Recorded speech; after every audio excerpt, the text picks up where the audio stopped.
I picked Delhi because I thought it would be a good way to see the most hectic part of India, so that everything else was then going to be easier from then on. I really wanted to come to India just because I think it's completely the opposite of anything I've ever known. Like, everything about their culture is just completely opposite of Canada, so that's why I really wanted to come here. I picked Delhi just because that's one of the places where the orphanage program was, and India just because I thought that was one country with the greatest need. I thought it would be a great opportunity to come in a small community here in a huge city that is often forgotten and kind of relate to them and give back. Well, this orphanage has got 92 girls aged between 3 and 23, so it's a lot of girls, and we live in the orphanage. So it's very intense. We see the girls all day, every day. What surprised me the most was they don't have very much knowledge of any geography. Like, I showed them a world map, they don't know where India is, they don't know North America, they don't know the oceans and everything, so that's something I'm really trying to focus on too, to give them a sense of where they sit in the world. So they're great because they're so eager to learn. They're excited to come to school every day. They bring their little siblings that are probably not even old enough to be in class, but they're so excited about school that it's so great to be able to teach a group of students that want to learn. And I think that's what makes my job here so valuable, the fact that they want me here, they want me to teach them, and I want to be with them. So we're staying with Renu in Sector 28 Faridabad. She's the director of the school and she's lovely. We went away at the weekend, a few of the girls, and came back and we all felt like we were coming home.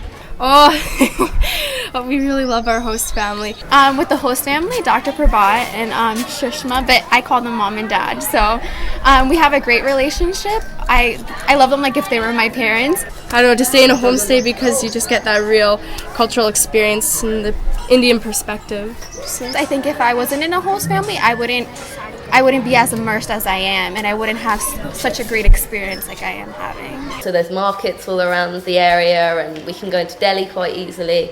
So this weekend we're going to see the cricket, the India-Australia cricket match. So yeah, it's easy to get to places from here. We take weekend trips, so yesterday we got back from Varanasi, which was amazing. We went on the sleeper train, which was interesting. We travel on the weekends, and so last weekend we went to Varanasi, which was insane. Like,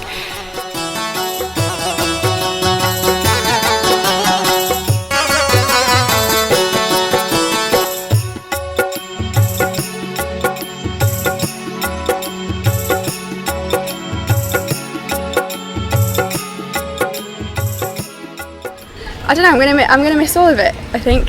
Yeah. And the girls, it's really fun staying with the girls and we have a good laugh. I think the kids, they're always happy, and like even though they live just around the corner in the slum, they're all like, hi! They're so friendly and welcoming to us girls. They run with the van to school, like we put in the van, they follow us, like it's so cute. Like, I would have to say the relationships I've formed with the children, they're so strong, and I know that when I go home there won't be a single day that I won't think about them. Like, what I love is just like one simple gesture makes them smile, and it's amazing. Like, they're absolutely adorable, so I'll miss them, think about them every day.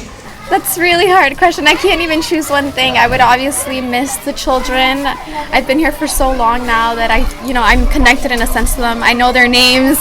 I'll obviously miss mom and dad. Just thinking about leaving actually makes me like teary-eyed because I'm so close to them that I can't even imagine flying all the way to Boston. The culture, like India itself, it's just an amazing country. I'm gonna miss it as a whole, everything, absolutely everything. Make sure you're prepared for the culture shock because it's very big difference that I didn't even realise. I think don't be scared because even though you're travelling by yourself, you're really not, because we've just become a family. So when people say on the Facebook I'll be experiencing this culture shock by themselves, you're not by yourself at all. Just don't worry.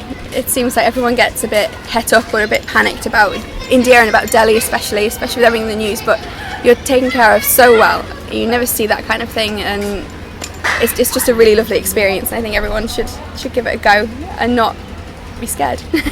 Doing the orientation week, because we really bonded in the orientation week and we saw amazing things, and it was a really good way to come into the some culture. Hindi words. Yeah, definitely. Yeah, which I think is pretty vital, especially when you're in rural parts. India's a lovely country, and you might hear stories about things in the news, but at the core of it, every time I meet someone, it's as if I'm already part of their family, and they they let you in with such, warm gestures. You don't have an open mind, sometimes you're limiting yourself.